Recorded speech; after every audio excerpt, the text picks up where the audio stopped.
میرے چینل پر خوش آمدید۔ ویڈیو دیکھنے سے پہلے چینل کو سبسکرائب کریں اور بیل آئیکن کا بٹن پریس کریں۔ بسم اللہ الرحمن الرحیم۔ السلام علیکم ویورز۔ کل ہمارے جو وفاقی منسٹر ہیں ایجوکیشن کے شفقت محمود صاحب اور ان کے ساتھ جو باقی تمام صوبوں سے جو تعلیم کے شعبے سے وابستہ وزراء ہیں ان کی ایک میٹنگ ہوئی، ایک کانفرنس ہوئی جس میں کچھ فیصلے کیے گئے اور جو نتائج سامنے آئے وہ کچھ یوں تھے کہ اسکول جو ہیں وہ سپتمبر کے مہینے میں متوقع ہے کہ شاید کھولے جائیں، لیکن اس سے پہلے 22 اگست کو پھر سے میٹنگ ہوگی اور اس میں یہ دیکھا جائے گا کہ حالات سازگار ہیں تو پھر اسکول کھولے جائیں گے، ادروائز اسکولس کو بند رکھا جائے گا۔ میرے یہاں پر کچھ سوالات ہیں مراد راز صاحب سے، ہمارے جو محترم شفقت محمود صاحب ہیں ان سے، اور ان سب سے محترم جو ہمارے پرائم منسٹر صاحب ہیں عمران خان صاحب ان سے، چونکہ عمران خان صاحب نے ہمیشہ سے یہ دعویٰ کیا ہے کہ میں لاک ڈاؤن کے حق میں اس لیے نہیں ہوں کیونکہ ہماری عوام غریب ہے، لہٰذا ان کے پاس کوئی وسائل نہیں ہیں، اس لیے مکمل لاک ڈاؤن نہیں کیا جا سکتا، بلکہ لاک ڈاؤن کیا ہی نہیں جا سکتا، اس طرح سے ان کے سروائیول کا مسئلہ ہے۔ تو میں نے پہلے بھی بارہا یہ آواز اٹھائی ہے کہ کیا جو پرائیویٹ تعلیمی ادارے ہیں کیا وہ عوام کا حصہ نہیں ہے، کیا وہ پاکستان کا حصہ نہیں ہے، کیونکہ شروع کے دن سے لے کے آج تک کبھی بھی اس بات پر غور نہیں کیا گیا ہے کہ جو پرائیویٹ اسکول چلانے والے لوگ ہیں، وہاں پر کام کرنے والے لوگ ہیں، ان کی زندگیاں کیسے گزر رہی ہیں۔ آپ نے ہمیشہ بات کیا ہے کہ جی ہم غریبوں کی بات کرتے ہیں، ہم نے لاک ڈاؤن اس لیے کھولا ہے، لیکن جو یہ لوگ ہیں آپ نے کبھی ان کی زندگیوں کو جاننے کی کوشش کی ہے؟ مراد راز صاحب بہت دبنگ انداز میں جو ہے وہ پریس کانفرنسز کرتے ہیں اور اس میں وہ خوب جو ہے وہ برا بھلا کہتے ہیں پرائیویٹ تعلیمی اداروں کو، وہ جن کو کہتے ہیں ان کو کہنا بھی چاہیے، چونکہ ان کے اپنے جو فیملیز کے بچے ہیں ان اداروں میں پڑھتے ہیں، چونکہ ان کے اپنے ایکسپیرینسز بھی شاید بہت اچھے نہیں رہے ہوں گے تو ان کو ضرور کہنا چاہیے۔ لیکن بدقسمتی یہ ہے کہ وہ جو اے کیٹیگری کے اسکول ہیں وہ برے ہونے کے باوجود، وہ مافیا ہونے کے باوجود اپنی فیسیں بھی وصول کر رہے ہیں، اپنے تمام اخراجات پورے کر رہے ہیں، اپنا سارا کچھ بہت اچھے طریقے سے مینیج کر رہے ہیں، ان کے طرف سے تو چاہے اگلا پورا سارے ادارے نہ کھولے جائیں ان کو کوئی فرق نہیں پڑتا۔ لیکن میں نے ہمیشہ بات کی ہے ان چھوٹے اداروں کی کہ جن کے پاس تعداد کم ہے، جن کی فیس 2000 تک ہے اور وہ انتہائی کم فیس لینے کے باوجود معاشرے میں انتہائی مثبت کردار ادا کر رہے ہیں، اور ان بڑے جو اے کیٹیگری کے سکولز ہیں ان کی وجہ سے جو رولز ان کے لیے بنائے جاتے ہیں وہی بی کیٹیگری کے سکولز پر بھی اپلائی کر دیے جاتے ہیں، اور ان کی وجہ سے یہ جو مالکان ہیں، اساتذہ ہیں، یہ اس حد تک سوچنے پہ مجبور ہو چکے ہیں، کافی زیادہ تو سوچ چکے ہیں کہ ہم اس تعلیمی شعبے کو چھوڑ دیں، اور جو باقی کچھ بچے ہیں وہ اپنے آپ کو قصوروار ٹھہراتے ہوئے یہ سوچنے پر مجبور ہے کہ زندگی میں غلطی کون سی کر دی تھی کہ ہم نے تعلیمی شعبے کو چنا، کیونکہ والدین کی طرف سے گالیاں،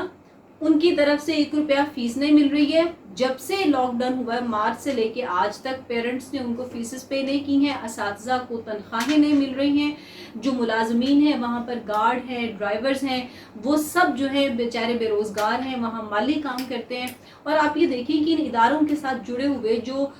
بک سٹالز ہیں، جو پبلشرز ہیں، جو بائنڈرز ہیں، یعنی ایک پورا سلسلہ ہے لوگوں کا جو اس پیشے کے ساتھ وابستہ ہے، لیکن یہ بدقسمتی چونکہ یہ تعلیم کا میدان ہے، لہٰذا تعلیم کا پاکستان کی عوام سے، پاکستان کی ریاست سے کوئی تعلق ہی نہیں ہے، لہٰذا ان کے بارے میں، ان کے حال کے بہتر بنانے کے لیے کبھی غور نہیں کیا گیا۔ ہونا تو یہ چاہیے تھا کہ فوری طور پر ان چھوٹے اداروں کے لیے قرضے اناؤنس کیے جاتے، بلا سود قرضے اناؤنس کیے جاتے، اور اگر سود لینا بھی تھا اسٹیٹ بینک کو تو پھر وہ حکومت خود سود پے کرتی تاکہ یہ چھوٹے ادارے کم از کم اپنا وجود برقرار رکھ سکتے۔ ایک تو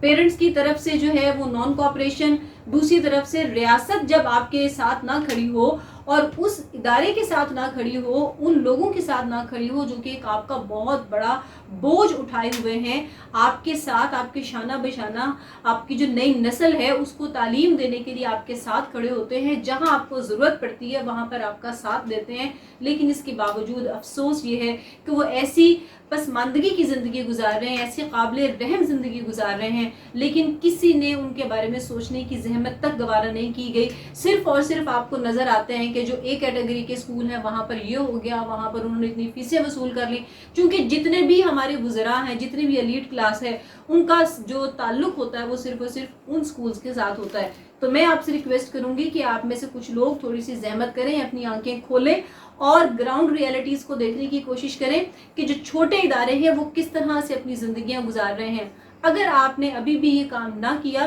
تو پھر یہ ادارے آہستہ آہستہ ختم ہوتے جائیں گے, اور مجھے لگتا ہے کہ شاید یہ کوئی بیرونی طاقتیں ہیں جو یہ سازش کر رہی ہیں کہ ہمارے جو بچے ہیں وہ تعلیم سے محروم ہو جائیں. اور خاص طور پر میں یہاں پر یہ کہنا چاہوں گی کہ جس طرح سے جو کوششیں کی جا رہی ہیں کہ بچوں کو تعلیم سے محروم رکھا جائے, وہ یہ واضح اشارہ ہے کہ ہم اپنے بچوں کو تعلیم سے بہت دور رکھنا چاہتے ہیں. اور دوسری طرف اگر ہم دیکھیں, اگر یہ توہین عدالت کے زمرے میں نہ آئے, چونکہ ذرا سی بات کہہ دی جائے تو وہ فوری طور پر توہین عدالت کے سلسلے میں گرفت میں آ جاتے ہیں ہم, کہ ہماری عدالت عالیہ جو ہے وہ تمام چیزوں کے سموٹو جو ہے وہ نوٹس لیتی ہے, اور پھر اس کے بارے میں جو ہے وہ حکم بھی فرمایا جاتا ہے کہ مارکیٹس کھول دی جائیں, تمام چیزوں کو کھول دیا جائے, بند نہ رکھا جائے, ہفتہ اتوار بھی کھولا جائے.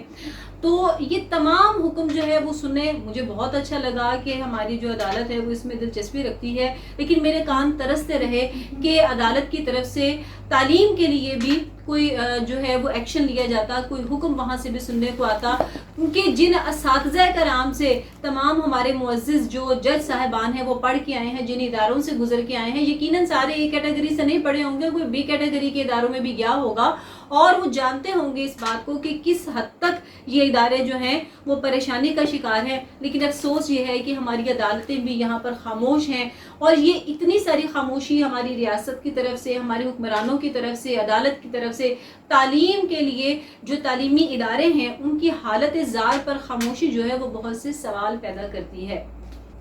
اور پھر جب اقوام متحدہ نے یہ کہہ دیا ہے, پچھلے دنوں ہی ان کی طرف سے یہ جو ایک بہت بڑا یو ٹرن تھا وہ سامنے آیا کہ کرونا وائرس جو ہے یہ بالکل بھی آپس میں چھونے سے یہ نہیں پھیلتا ہے, آپ کو آئسولیشن میں رہنے کی ضرورت نہیں ہے, تو پھر ہم کیوں جو ہے وہ اسی پرانی بات کو لے کر چل رہے ہیں. باقی ممالک میں تمام جو ہے وہ ادارے آہستہ آہستہ اوپن ہو رہے ہیں, زندگی واپس لوٹتی آ رہی ہے, پارکس کھول دیے گئے ہیں, تعلیمی ادارے کھولے جا رہے ہیں, لیکن بدقسمتی سے تعلیم ہماری نہ ترجیح تھی اور نہ ہی ترجیح ہے. ہمارے ہاں یہ جب رویہ پایا جائے گا کہ ہمیں تو جب زندہ رہ گئے تو ٹھیک ہے, پھر ہم پڑھ لیں گے, پہلے زندگی تو بچا لیں, ہم جب ایسی تربیت اپنے بچوں کی کریں گے تو پھر ہم کیسی نئی نسل کو پروان چڑھائیں گے. زندگی اللہ تعالیٰ کے ہاتھ میں ہے, نہ ہم نے بچانی ہے نہ آپ نے بچانی ہے. احتیاطی تدابیر ضرور کرنی چاہیے, لیکن اس کا مقصد یہ نہیں ہے کہ ہم تعلیم سے اور کتاب سے اپنے بچوں کو دور کر دیں. میں چاہوں گی کہ تمام تعلیمی ادارے, تمام والدین اس وقت پرزور طریقے سے جو ہے وہ آواز بلند کریں کہ ہر صورت 15 اگست سے ادارے کھولے جائیں, کیونکہ جب ہر چیز اوپن ہے, ہر چیز جو ہے اس کو کھول دیا گیا ہے, وہ چاہے ٹرانسپورٹ ہے, وہ مارکیٹس ہیں, وہ ہر چیز جو ہے وہ کھول دی گئی ہے, تو پھر کیوں تعلیمی اداروں کو بند رکھا جائے. اگر بند رکھا گیا تو میں بار بار کہہ رہی ہوں کہ تمام جو تعلیمی اداروں میں کام کرنے والے لوگ ہیں وہ شاید اپنی زندگیوں کے ساتھ کچھ کر بیٹھیں, اور پھر ہمارے ہاتھ میں کچھ بھی باقی نہیں رہے گا. اور پھر ایک دفعہ کہوں گی کہ حکومت کو فوری طور پر چھوٹے اداروں کو بلا سود قرضے دینے چاہیے, تاکہ وہ فوری طور پر کسی بڑے نقصان سے بچ سکیں. وہ نقصان ان کی زندگی کا بھی ہو سکتا ہے, اور وہ نقصان کسی بھی تعلیمی ادارے کے بند ہونے کی صورت میں بھی ہو سکتا ہے. Thank you very much.